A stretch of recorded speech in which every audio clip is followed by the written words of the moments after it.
All right, Scott Brown is a fairly modest guy, but I will say this, and he doesn't brag about it, but when he has a backyard barbecue, very important people come, including each and everyone who wants to be the president of the United States. So you're invited by the senator to just sort of chat.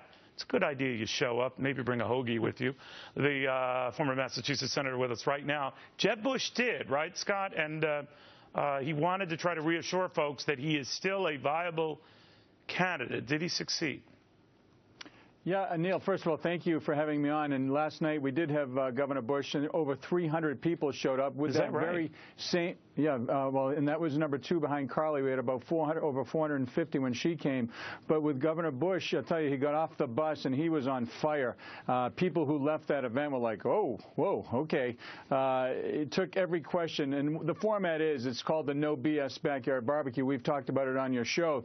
People walk in. These are true undecided New Hampshire voters. And they walk in, they grab a beer and a hot dog. The candidate comes in, makes a 5-minute presentation, then bang, right into the questions. And he answered every question, in my opinion, and my wife's, which is way more important than me, thoroughly, honestly, well, she has taste. and very direct. But let me ask you, Senator, yes. I mean, we were showing all the candidates you have had. I mean, you mentioned Carly Fiorina, we said John Kasich, a host of others. They stop by, they come by, they're trying to pitch the fact that they would make a good president, but oftentimes it's the moment in which they arrive, right? So right now you have these 300 or so who are listening to Jeb Bush justify a candidacy that, to hear the mainstream media tell it, is imploding.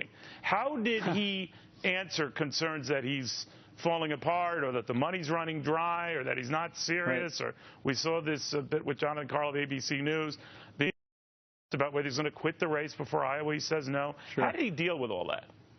Well, it's interesting. He walked in. He walked off that bus, went in, and nailed it. He was on fire, and I'm pretty critical. And then he walked out, and the 20 or so media outlets that were out there just said, so when are you quitting? When are you going to stop? And it's like two different realities. And they were there. They heard him. They saw him. They saw the response of the people. A lot of it, I'll be honest with you, I think is kind of gotcha. They're trying to say, hey, when are you quitting? When are you quitting? Instead of saying, hey, you just had 300 people in there, and you did a pretty darn good job. What do you think, Governor?